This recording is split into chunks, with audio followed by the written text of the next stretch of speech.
Hi Ma, good morning. Welcome back to today's session. Due to placements, we are getting some intermittent in our classes. Okay. Anyway, we'll cover the syllabus. Don't worry. Hope you are doing well in the placements and have to get job. Have to get job by the end of this academic year. Okay. Now coming to today's topic. So in the last class, we learned about regarding structures and views. So in that we learn around 30% of the syllabus. Okay, in that topic today we continue about that. See, so in the last class we are here the structures and views and the structures component. Total how many structures we have? One is a module, one is a component connector, one is a allocation. Okay, so in the module we learn about the module can be decomposed, we can categorize as a class, we can use a module and the uses may be in terms of a single layer or multiple layers. Okay, today we will learn about component and the connector. So before moving to the next slides, so what is a component, what is a connector, what it use? See, if you want to execute your concept or project or any application, that should be in terms of a modules only. First we have to divide that work in terms of a components or modules. Later we have to connect that, communicate that. What is the need of the connection? If there is no connection between the two different components or process, they may not able to communicate with each other, right? So in order to make them communication, we have to connect them. But how that connectivity should be? How that connectivity should be? Either master-slave concept or friendly nature. We have to check that also. Okay. So here the connectivity may be at the client server. One is a master, one is a slave. There may be processes. One process want to communicate with any other or they want to share the data between these two. Okay. Next is shared data. So if you remember the distributed computing concept, instead of client server, the client server is a centralized system, right? So where only one processor will be there, only one memory is there. Everybody have to share that memory. So that concept is called as a tight coupling. Whereas come to distributed system, every computer has its own memory. Right or wrong? Every computer has its own memory. So with this memory, they can easily communicate or easily process their own data. No need to approach to the server and have to get the data from the shared memory. Right. So if it is so, in order to get that shared memory also we need to communicate. Right. Next, concurrency. See, as we have lot of processes, okay, so that processes have to collaborate in order to complete one application. That may be as a single step or maybe in terms of parallel processing. We have to check that. Okay, we have to. I will differentiate between these two. What is a concurrency and what is this parallel processing? Okay, and final module is the allocation. See, allocation means, for example, we are going to allocate different works to different people, right? Why? See, if you have to finish your work, automatically we have to allot and select the best person for the best job, right? Selecting the best person for the best job is also very tough, right? So in this allocation we have two things: work assignment, deployment and implementation. We will see this. Now first one is a component and a connector. Okay, so in this we have process or communication process. The program we are going to implement that may be either as any output giving or any other communication way. For example, see the matrix multiplication.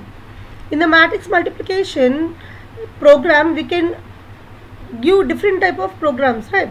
So one is for example taking input of the matrix, one is for taking output of the matrix. Okay, so one is for calculating the matrix multiplication. See, with this different components, different programs are there, different processes are there. In taking the input from the matrix, giving output to the matrix is a communication process to take and give. Whereas a matrix multiplication program is process, we can say. So like this, the component may be communicator or process. And next, the second one is concurrency as discussed. The third one is shared data or repository. We will see one by one here. Last one is a client server. Okay. Process or communication process. See, so a process can be as a program to execute or to communicate. Here, see. Okay. So the units here are the processes or threads. What are the units here? Whether it is a your process may be a program in execution or thread that are connected with each other by communication, synchronization or exclusive operations. So they are communicating for what they are? To share data, to distribute data, to process data. Okay. So the relation in this is attachment, showing how the components and the connectors are hooked together. Okay. So the process structure is important in helping to engineer to a system execution, performance and availability. So you have to seek and performance and availability mandatorily. Concurrency. See, it's a need, mandatory. So some programs need to execute parallelly with other programs. Okay. For example, we have a program called as swap. Okay, swap. We have to swap the values of one program to another program. If it is so, both programs have to work parallelly to swap the values of one program to the another program or one process to another. Okay, right. See this. If you observe this picture, we can differentiate between what is concurrency and what is parallelism. Both are not same. In the concurrency, multiple processes can be combined at one place. Parallelism also, multiple processes will execute, but the similar process will execute jointly a part of dissimilar. So this is similar, and for this it is a dissimilar. This is similar, but for this it is a dissimilar. Okay, here the different processes have to execute. Just 1 minute, I will switch off the fan. The voice may be diluting. Okay, just 1 minute.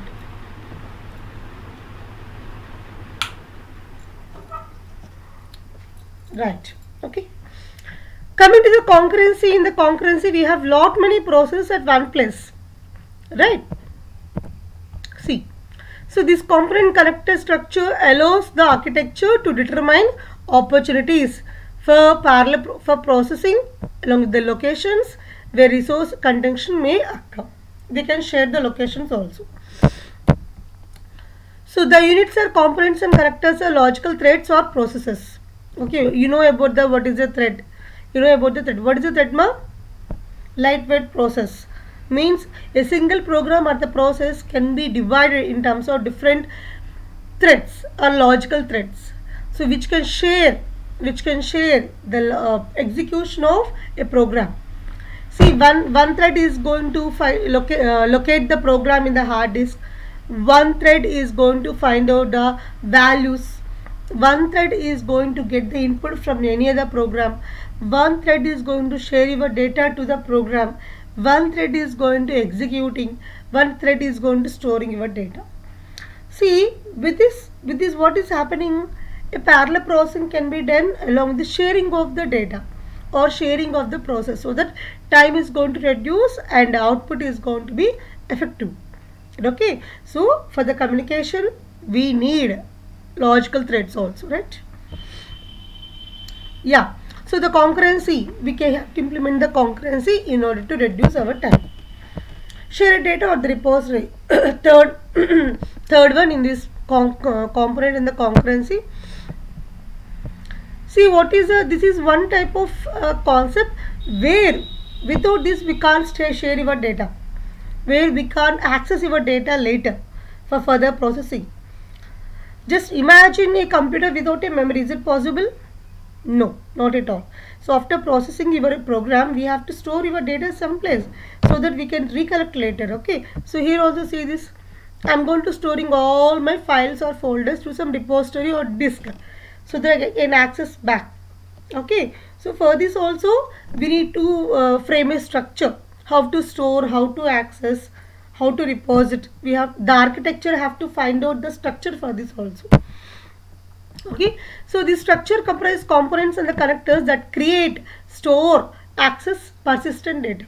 How to create the store, how to store the data in the store, and how to access the data. Okay. If the system in fact structure around one or more shared data repository. See, as I said previously, in the client server we have only centralized repository, tightly coupled system. But in the distributed concept, we have a multiple shared concepts where we can easily access our data without depending upon another. If it is so, it is called as a good structure. The author is saying the same. This structure is a good one. How? When?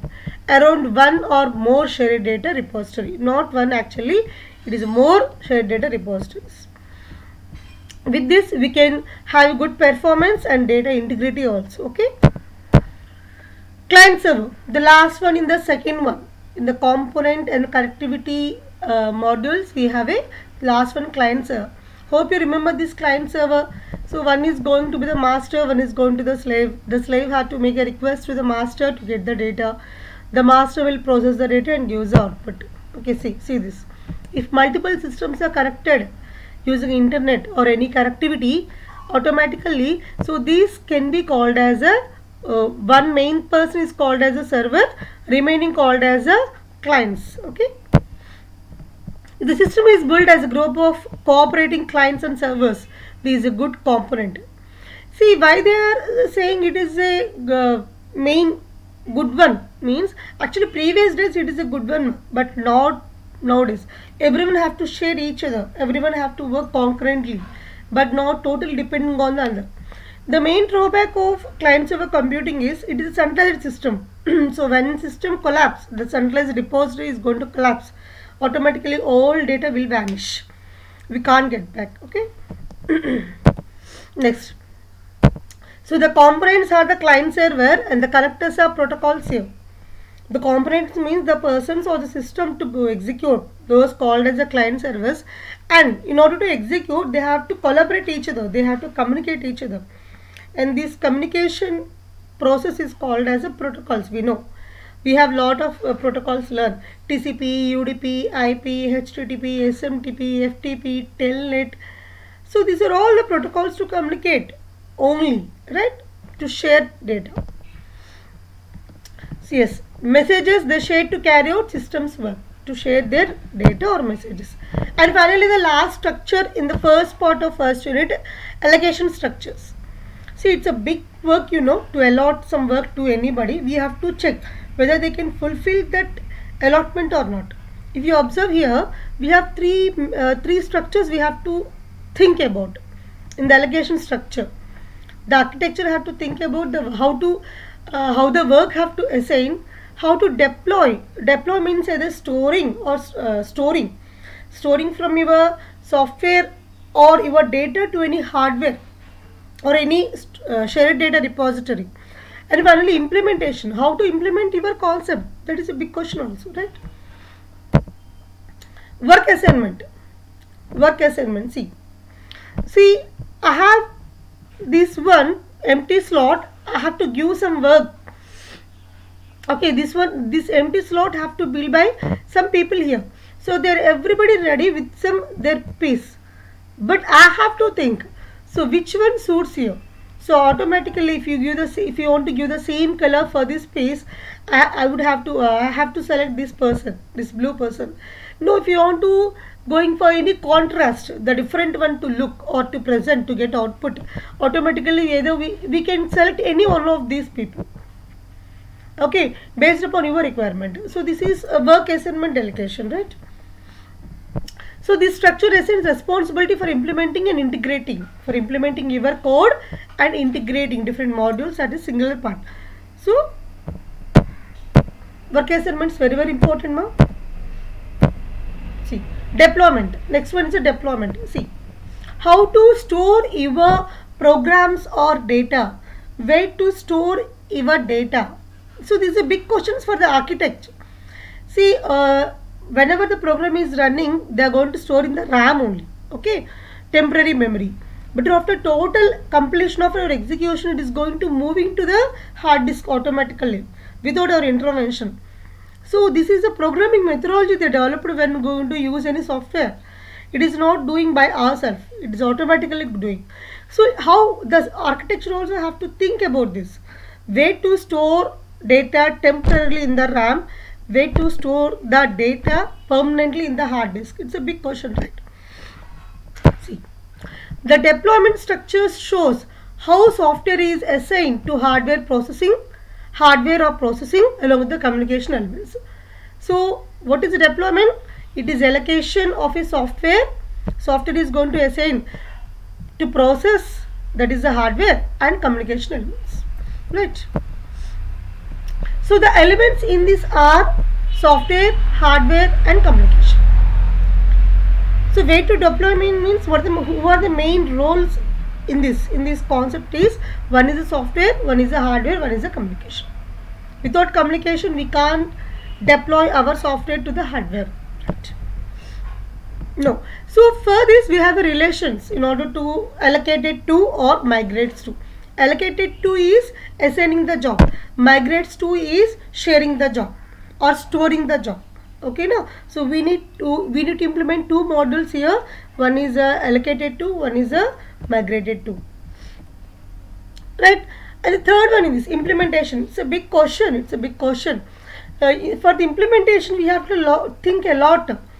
What is the processing capability? What is the methodology you are going to use? What is the language you are going to prefer? How the output should be present? Okay, so it is going to be stored for long time or short time. These are all the questions we have to question ourselves. Okay, in the architecture concept. See this. See, if you want to implement any machine, it is not going to done automatically, but it is a collaborative work of the many people, the processes here. Okay, see this here. A lot of people are working, but not working the same job, but not doing the same job. So she is standing on some bench or table. So he is verifying the problem of this table. He is tying this. She is some lagging, and okay, a lot of work is going to do here. So this structure shows how software elements, modules are mapped to the file structures, right? How to process your data, how to store your data is a big question here. So these are all solved in the implementation part. See, so this is critical for the management of development activities and build process. Very important. If you lag step behind in thinking before about the implementation, automatically your total concept will collapse. Right. So this is I have given a total tabular form for total structures. There, what is the work of this structure and how they can be used. We can see later. This is available in the notes also.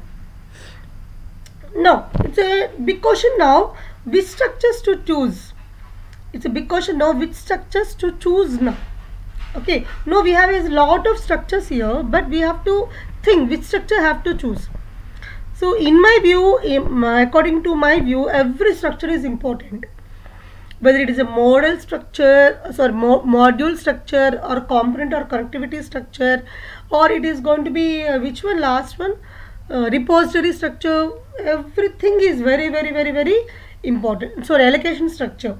Okay, there is no deviation. There is no chance to skip from anybody.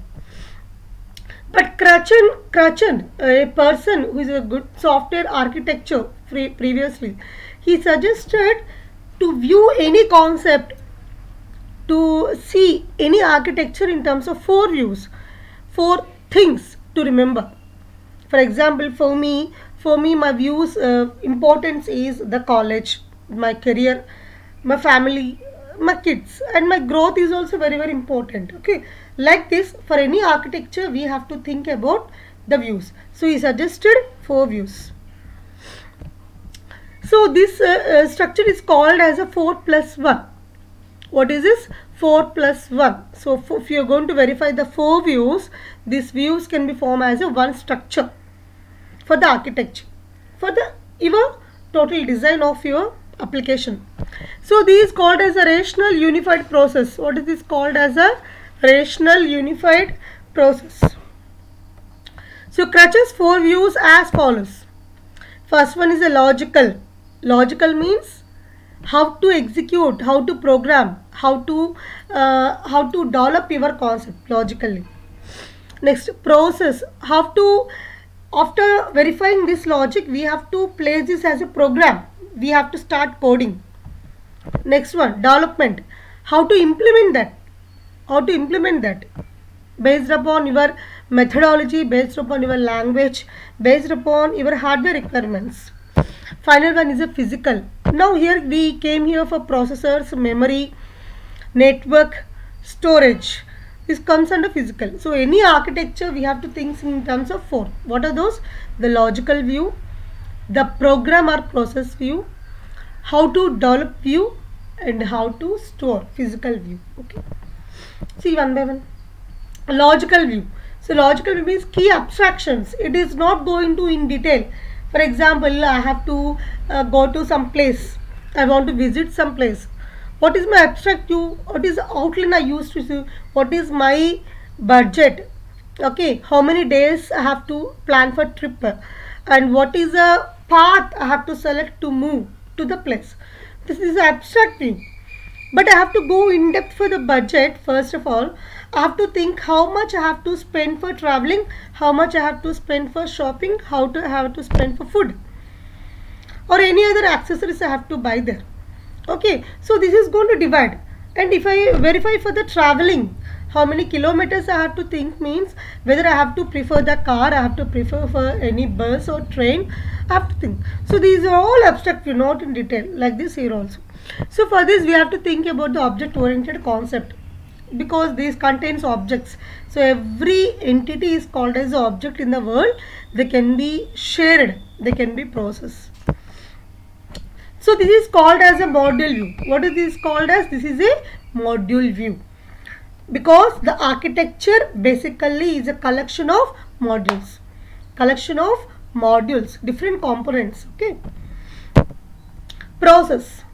So after verifying the logic behind your process, behind your concept, we have to start think about the process. We have to start develop that logic to implement as a program in execution. How to execute that.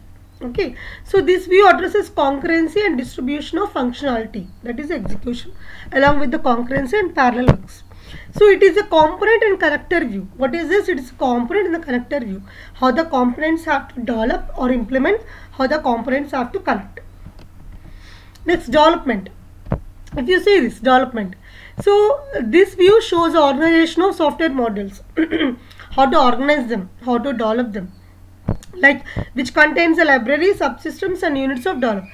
Here you have to develop as a single step or a single module or multiple modules. Okay, see this.